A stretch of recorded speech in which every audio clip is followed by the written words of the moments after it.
Bonjour à tous. Mettre en place un inventaire informatique qui se met à jour tout seul dans GLPI, ça peut sonner un peu complexe, mais en réalité, c'est une suite d'étapes très logiques. Aujourd'hui, on va décortiquer ce processus ensemble, pas à pas.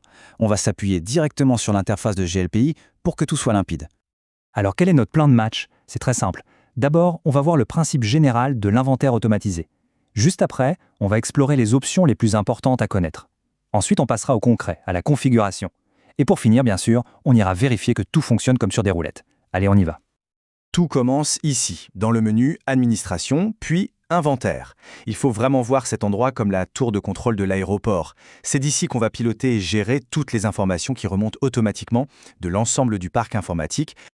Avant de se lancer et de cocher toutes les cases, on va prendre un tout petit moment pour comprendre la logique derrière chaque option. C'est une partie théorique très rapide, promis, mais elle est vraiment essentielle pour que chaque clic ait du sens et pour éviter les erreurs. Et voilà l'écran qui va être notre guide. C'est le fameux panneau de configuration de l'inventaire. Toutes les options dont on va parler se trouvent juste là. Gardons-le en tête, c'est notre point de référence visuel pour toute la suite. Mais au juste, qu'est-ce qu'on peut importer? C'est là que GLPI montre toute sa puissance. On ne parle pas juste de l'ordinateur en lui-même, non. GLPI peut faire remonter les disques durs, y compris les lecteurs réseau, les écrans, tous les périphériques, les logiciels installés, les antivirus, les imprimantes, et même des équipements qui ne sont pas directement gérés. C'est une vision vraiment complète du parc. Maintenant, imaginons un tout nouvel ordinateur qui se connecte au réseau pour la première fois. Qu'est-ce qui se passe? Eh bien, grâce à ces deux options, il n'arrive pas n'importe comment dans le système. Il est tout de suite classé avec un statut, par exemple en stock, et il est assigné à une entité qui pourrait être un service ou un site géographique. C'est la clé pour garder un inventaire propre et bien organisé, et ce, sans avoir à lever le petit doigt. Et à quelle fréquence tout ça doit se mettre à jour? C'est exactement ce que ce paramètre contrôle. Une mise à jour toutes les 24 heures, c'est souvent le choix idéal. Ça permet d'avoir des données bien fraîches chaque jour, sans pour autant saturer le réseau avec des communications inutiles. C'est le bon équilibre. Et bien sûr, qu'en est-il de la virtualisation? GLPI y a pensé, évidemment. Avec ces deux options, il est capable de découvrir les machines virtuelles directement depuis leur serveur hôte et de créer pour chacune une fiche d'inventaire complète, comme s'il s'agissait d'une machine physique. Alors attention, là on touche à un point ultra important. Cet avertissement est fondamental. S'il y a déjà un agent GLPI installé directement dans les machines virtuelles, il faut absolument désactiver cette option.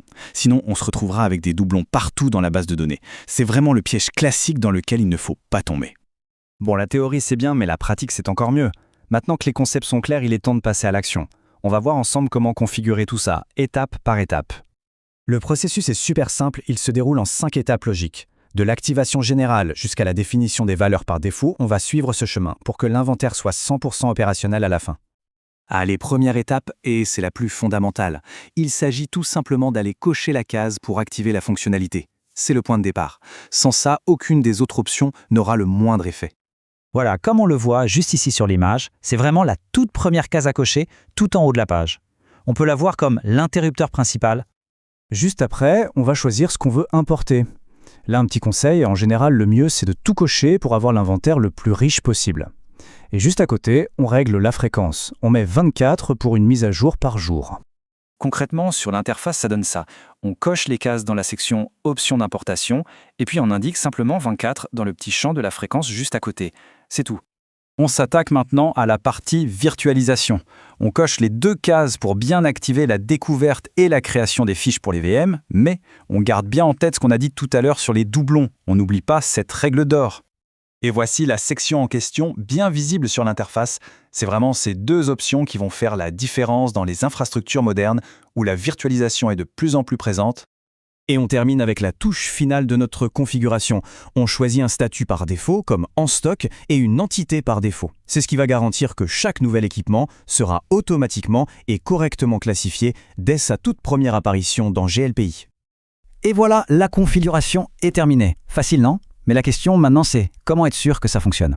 Comment voir les résultats concrets de ce qu'on vient de faire? Alors, petite subtilité à connaître sur GLPI, sur cette page, il n'y a pas de bouton enregistrer, les changements sont sauvegardés automatiquement. Pour voir les résultats, il faut juste être un peu patient, le temps que les agents communiquent avec GLPI, puis se rendre dans le menu Parc et ensuite Ordinateur.